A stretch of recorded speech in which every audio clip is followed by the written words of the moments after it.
The night before the war at Kurukshetra, the air is thick with the smoke of millions of torches.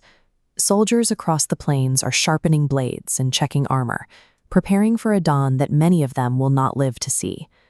Inside the command tents, the greatest generals of the age are obsessing over troop movements and tactical grids, named Barbarika.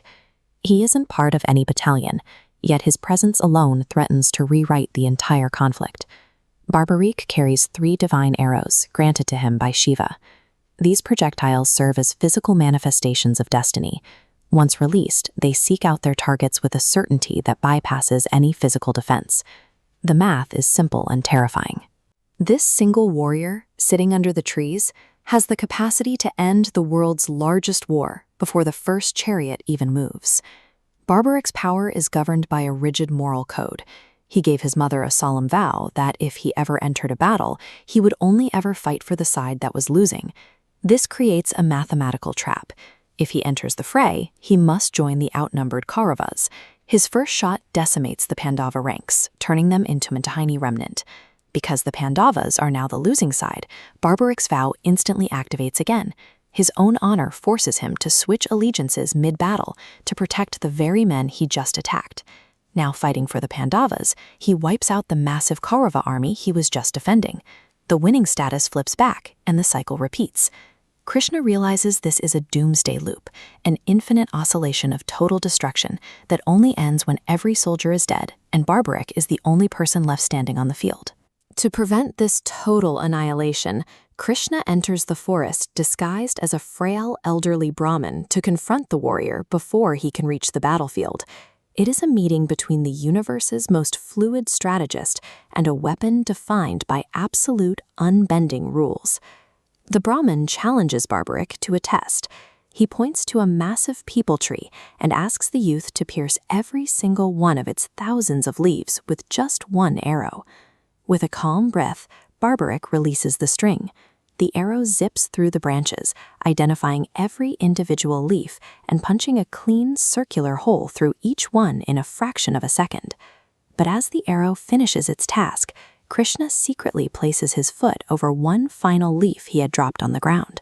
Instead of returning to the quiver, the arrow begins hovering aggressively over the Brahmin's foot, vibrating with energy.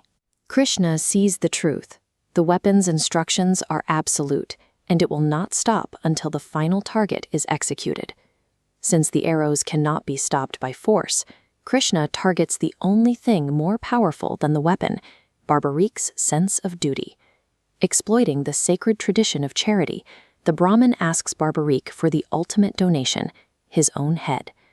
The request forces the warrior to choose between his survival and his word.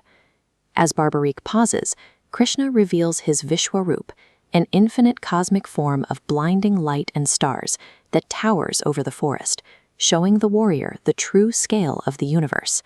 Faced with this cosmic perspective, Barbarika recognizes that his personal vow is small compared to the balance of the world.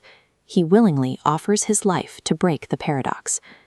To honor Barbarika's wish to see the war, Krishna keeps his severed head alive with divine elixir. He places it on a high mountain peak, overlooking the entire Kurukshetra valley. 18 days later, the carnage is over. The Pandavas are the victors, but they immediately begin arguing, each general claiming their specific prowess was the key to the win. Krishna leads the boastful generals up the mountain to the one witness who saw every moment of the 18-day struggle with total neutrality. When asked who won the war, Barbarika tells them he saw no human heroics at all. From his vantage point, he only saw Krishna's divine energy guiding the entire destruction of the old world. The revelation silences the generals.